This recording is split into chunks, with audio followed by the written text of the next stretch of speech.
Hi friends, welcome back. As we approach summer, I wanted to recommend a few books.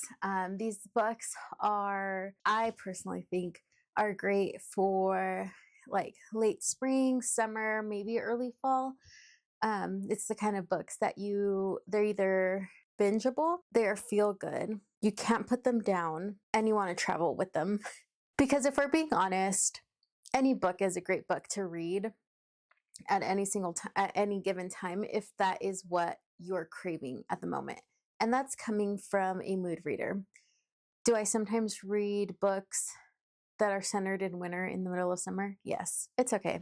I still enjoy them. So the first book that I have on my list, I do not physically have it because I let a friend borrow it, but that is Tom Lake by Anna Patchett. In Tom Lake, we are following former actress Laura Nelson and her three daughters. And because it is in the middle of the pandemic, the three daughters return home with their parents, and it is cherry picking season.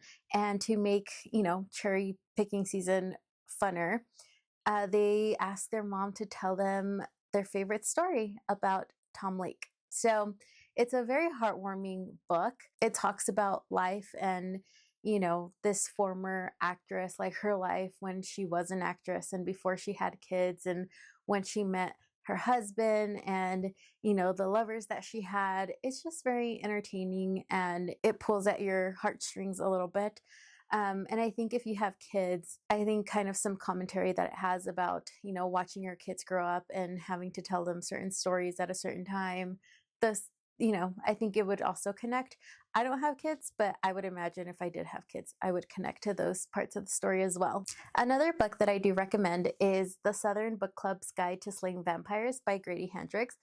This book, I binged it. It is, I believe, like 400 pages, almost 400 pages. And there is some gruesome scenes in here, but let me tell you, it is worth it. I enjoyed every minute of this book. This is definitely more on the horror side. If, you are going to do, I forgot what it's called, but it's like the Halloween in July type thing. I literally just blinked out on the name of it. But if you're going to do that, this book is perfect for that. We are following Patricia Campbell, and her life is kind of a mess, at least in her eyes. She feels like she's always drowning with to-do lists, and she's never good enough for her mother-in-law, who is now living with them because she's sick, and her life is just not, I think, where she wants it to be. She's also struggling with her teenage daughter. Her husband's a workaholic, and she finds solace in her book club. And this book club, you get to meet these other ladies and, kind of just briefly overview of like how their life is and potential problems that they might have. But they come together for this book club. And then a man, James Harris, comes into the picture. He befriends Patricia, and she starts feeling things that she hasn't felt in a long time, and she's kind of just smitten by him. All of a sudden, these kids on the other side of town start to go missing. She starts to look into this, and she realizes that these kids started to go missing when James Harris came into town. So she's wondering if that is connected, and that is where the story takes off. So if you're into horror and mystery, highly recommend this. This next book is a duology, and this is one of my all-time favorite books, and that is Divine Rivals by Rebecca Ross. There is so much to say about this book. The first and the second book, you should read both books. They're out now. In this book, we are following Iris Winnow. We do jump into a world that is at war currently, and Iris is a journalist. We jump into her life, and we realize that her mother has an addiction problem, and her brother has somewhat been lost. They can't really get a hold of him, and he's in the middle of combat. And the best way for her to be able to find her brother is to win the competition for a promotion where she works at the Oath Gazette. So, she does what she has to do to win, and then she is competing against, her top rival, and that is Roman Kit. Roman Kit from her point of view, has the opposite life. He is kind of in a well-off family, and his father is the owner of the Gazette, actually. So they're rivals, but she's kind of bitter towards him because, you know, why would he be fighting for that promotion if he can just ask for it or get promoted to a higher position because his dad owns it, that kind of thing. And then Iris, in the middle of all of this, Iris also discovers that if she puts letters in her wardrobe, they vanish. And she thinks that, you know, if by doing so, she's going to communicate with her brother. That is not the case. The letters end up going to Roman, and they start like talking and connecting, but they don't know who they're talking with, if that makes sense. So he doesn't know who it is, and she doesn't know who she's talking to, but they continue talking and sharing their deepest fears pertaining to like the war and like their family and things. This book has so many twists and turns that what I'm saying isn't really doing it justice. Eventually, we do find out what happens to her brother, and we get to see like the front lines and all of that. This is a very complex story, and again, this is the first book. The second book kind of dives into more of like the history of like how they got into war, and like you just figure out more, but then that love story kind of continues into that book. But yeah, Divine Rivals by Rebecca Ross. This, again, I could not put it down. This did make me cry a few times. I think it's a very well written, and you really do connect with the characters because, you know, you also find out Roman's side of this, like his upbringing and what his life really truly consists of, and it's not any easier or any better than Iris's. So yeah, I really like this book, and I highly recommend this to anybody. The next book is a book I read a few years ago, and it's a book I still think to till this day, and I do want to reread it just because I know the twists and, you know, the plot twists at the end, and that is The Inheritance of Orquídea Divina by Zoraida Cordova. This book was so fun to read. In this book, we are following at the beginning Orquídea and her family, the Montoyas. She is preparing for her funeral, and she invites all of her family to come so that they can receive the inheritance that she has for them. We quickly learn that there is some sort of magic in her house and herself, actually, because there's certain things like the pantry never runs out of food, and there's certain things that are always, you know, in the same place. And so you kind of pick that up, and her family members that are going to go receive the inheritance, they go with the expectation that she's finally going to answer all these questions of why the pantry never goes out of food and other little things that they have picked up as they were growing up in this house. And another thing we learn is that she never leaves her house, not for baptisms, weddings, anything. So, of course, this is no different in her funeral that she's planning herself. It has to be at this house. So when they all arrive, Orquídea all of a sudden turns into a tree, and that leaves the reader and the family super confused as to what's happening. Like, why did she turn into a tree? They don't really know what their inheritance is at that moment because, again, they just witnessed her turn into a tree. So years go by, and then we follow each child, adult child, I should say, and we see that they all manifested their inheritance in different ways, and some received great blessings, others received powers. But then all of a sudden, these family members start to go missing. Let's just say missing so I don't get, you know, blocked here on YouTube. And that's where the main plot of this book happens. They start to dig into the past of Orquídea's life and just kind of their ancestry, and we find out all the secrets. This book probably has the weirdest plot twist at the end that I have ever read, but I loved it. These next two books are part of a series, and the second book just came out this year, and this is going to be an ongoing series, but each book does come to an end. Like, it does have a full conclusion. I do recommend that you read them in order, because if not, you'll, like, the characters in the next book will kind of give away the previous book. This book series that I'm talking about is the Vera Wong series. I don't know if it's going by another name to the series. I just call it the Vera Wong series. We just have the first two books. The first one is Vera Wong's Unsolicited Advice for Murderers by Jessie Q. Sutanto. And the second book to the series is Vera Wong's Guide to Snooping on Dead Men. Guys, I love Vera. Vera is a very feisty Chinese older woman. She has wits, she has attitude, she has courage, she has it all. And she's the best tea maker in the world. And she makes a feast of Chinese food every single day for the people she cares for. I love Vera. Vera is amazing. In the first book, we are introduced to Vera and her world. And we find out that there has been a murder in her tea shop, and that's where it kicks off. There are obviously many lessons in this book. I think Jessie Q. Sutanto is amazing, and the way that she brings up tough topics, but makes them adds humor to them. So I think that does make it easier to digest. In this one, we're following Vera as she discovers there's been a murder in her tea shop, and the police aren't taking certain things seriously, or they're not paying that close attention. I should say they're not paying as close attention as Vera would like them to, because Vera's expectations are CSI, the show expectations. So she decides to take matters into her own hands, and she goes and investigates everything. She meets certain characters. They are messy characters.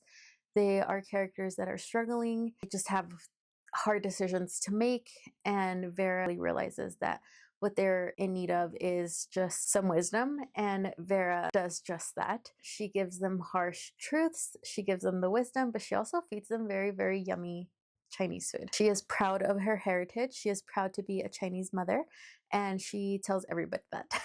So I personally love Vera, and the way that food is also described in these books. You're going to want to eat Chinese food. Going back to Jessie Sutanto talking about tough topics, in this one, we kind of see how, elderly people can be lonely. And I think as a society, we could be including them a little bit more and having just those extra conversations, because that's really, I feel like, at least in this book, that's kind of what Vera needed. She just needed somebody to have a quick chat with, or somebody that she could take care of, feed, for example. I think she also does a very good job at kind of explaining and showing that elderly people still want to be needed. The next book is a series that has not finished yet. I believe we are waiting on 2 more books to come out. Next one, I believe, is scheduled to come out next year in March. The 5th one just came out, I believe, a month ago, and that is the Finley Donovan series. This is also a murder mystery series, and I am so wrapped up in this world. Finley Donovan is an interesting character. She is a newly single mother whose husband cheated on her. They got a divorce, and she is a struggling writer. So she goes to Panera to have lunch with her agent, and she's discussing a plot that she has been thinking about for a suspense novel, and a lady overhears her and hires her for unaliving. Finley Donovan's like, no, that's not me. You understood wrong. I'm a writer. Not that. But then one thing leads to the next, and certain people come up missing or not alive. And this series is fast-paced and super witty. I personally love this series. Finley she tries so hard to not get involved, but then things just happen and she ends up being involved. and you feel it. You feel that she does not want to be involved, and you're rooting for her to not be, and then just things happen. And yeah, so Finley Donovan, if you have the time and you want to binge a series, I highly recommend this book. These last 2 books that I have are from one of my all-time favorite authors, and that is Stephen King. The first book I read last summer, and I loved it. For me, it's very very complex story, and it's very hard to summarize, but just trust me, this Stephen King book is a little bit different than his typical horror books that he's written. And that is fairy tale. In this book, we are mainly following Charlie, Mr. Bowditch, and Mr. Bowditch's dog, Radar. We jump into Charlie's world. He is a high school student, a baseball player, and he lives with his dad. His mom was killed in a hit and run, and we quickly learn that him and his dad have been doing life together, and they care for each other, they take care for each other. And one day, as he is walking home from practice, he hears a dog barking, and he realizes that it is the dog that has the worst reputation for being not that friendly, because their owner, Mr. Bowditch, is in need of help. Charlie jumps the fence and realizes that Mr. Bowditch fell and he broke, I believe, his hip. He's an elderly man, so he's rushed to the hospital, and that is how their worlds collided. There's different layers to this book, and you quickly realize that Mr. Bowditch, he's a grumpy old man. There's a lot of misinformation surrounding Mr. Bowditch. Nobody really knows what the accurate and true information is. However, they just know that he's like kind of a staple in the community. He's just been there for forever. As Mr. Bowditch goes to the hospital, Charlie decides to take care of Radar for him, and he starts to find out certain secrets, and those certain secrets lead to a secret place, and that secret place is very, very terrifying, and that is where Stephen King's horror comes in. And when I was reading this book, this world is all I could think about. This is also fast paced. It's so immersive, and the way that things are described, for better, for worse. Stephen King is one of my all-time favorite authors, so I have not a lot to say, except that this book did feel a little bit different. It was amazing. I highly recommend this if you're looking to jump into Stephen King's world. I would think this is a good one. The last book I want to recommend is Sleeping Beauties by Stephen King and Owen King. Owen King is Stephen King's son, and they co-wrote this book together. I honestly don't remember how many years ago I read this, but I still think about this book till this day. It is one of my favorite Stephen King books. I don't think it's that well known. In this book, we are introduced to different couples and different people throughout the book. However, they all have one thing in common, and they all live in, I don't really remember exactly where they live, but I'm sure it's somewhere in Maine, because King is known to write all his books in Maine. There is this mysterious pandemic where it's causing all the women to fall asleep, and when they fall asleep, this like cocoon starts to grow around them, and when the men try to wake these women up and like rip off the cocoon, these like a monster version of the woman emerges, and they are super violent and they off people. So they realize quickly that they should not wake up these women that are in a cocoon, and this starts to make the world become a male only world. This book is just one of those like, what would happen if there was no woman, or what would happen if there's no insert the blank, you know? And it's Stephen King's take on it. So of course it's going to be gruesome, it's going to be intense, and it's going to be amazing all at once. We also find out that while they are sleeping, they, go to this other place where it's all magical. The women are in unison, they are in sync. It's just peaceful. And then we also get a glimpse of the world without these women, and when it becomes male dominated, and all the problems that they get into, and how divided they are, because there is this woman, Eve Black. She has not fallen asleep. She has not had the cocoon thing grow around her. So the men are divided. Some think she's an anomaly and she does not, she is immune, and she should be studied for science. Why is she different from the other women? That, they all fell asleep and she didn't. But then others think that she is the reason why these women are how they are. This is a very interesting story and look into, what Stephen King and his son thought that the world without women would be like. And it's so intense, but it's also so satisfying at the same time. I personally enjoyed it. I recommend this book to anybody who finds out that I'm a Stephen King fan. They're like, what book should I read? I always suggest this one. This is a good, I think, introduction. So those are the books that I recommend that, if you're looking for a good book to read this summer. But yeah, I do have a few books that I do want to read this summer, and I will be making a separate video kind of going over those books. So be on the lookout for that. But in the meantime, I hope you guys have a great rest of your week, a great rest of your month. And if you have any recommendations for me to read this summer, please let me know. I'm always open for recommendations. I hope you guys have a great day. Bye.